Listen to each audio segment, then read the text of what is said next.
High guys, welcome back to my channel. আশা কৰিছোঁ আপোনালোকে সকলোৱে ভালে আছে আৰু ময়ো ভালে আছোঁ। আজি আপোনালোকক দেখাম নকন্যা বোৱাৰী। আজি বোৱাৰী লৈ আহিছে, কইনা লৈ আহিছে ঘৰত। এতিয়া গৃহপ্ৰৱেশ কৰিব। গেটৰ ওচৰত কইনাজনীক এতিয়া অলপ ৰখাই থৈছে কণ ছোৱালীহঁত আৰু মামীক আৰু বোৱাৰীক সিহঁতে আঁকোৱালি ল'ব আৰু কিবা নিয়ম চিয়ম কৰিব। গেটত কিবা পইচা বিচাৰি আছে। চ' আপোনালোকে চাই থাকক আমাৰ ভিডিও।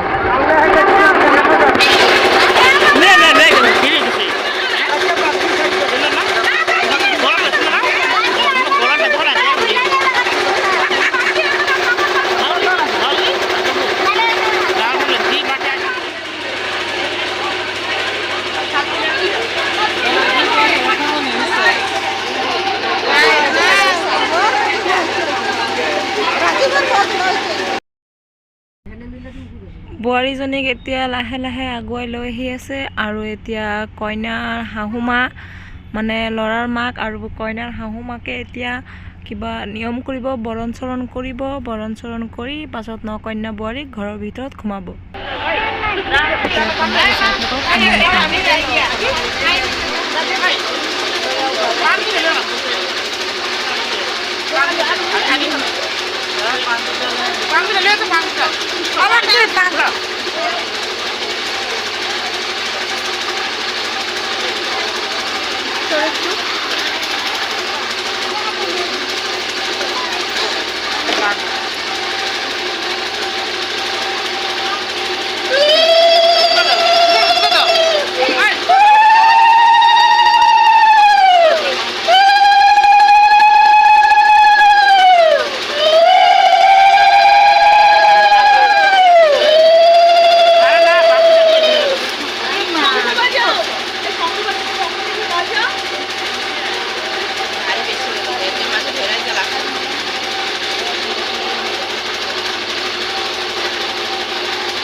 আপোনালোকে গোটেইখিনি নিয়ম দেখা পাইছে আৰু এতিয়া দৰা আৰু কইনা মাকৰ পৰা আশীৰ্বাদ লৈ আছে। কইনা শাহুমাকৰ পৰা আশীৰ্বাদ লৈছে আৰু মাকৰ পৰা আশীৰ্বাদ লোৱা অলৰেডি হৈ গ'ল। এতিয়া কইনা শহুৰৰ পৰা আৰু ল'ৰা বাপেকৰ পৰা আশীৰ্বাদ বিচাৰিছে।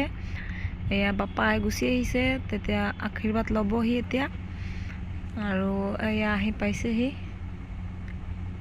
চ' এতিয়া ল'ৰা আৰু বোৱাৰী একেলগে শহুৰৰ পৰা আশীৰ্বাদ লৈ আছে আৰু পাপাও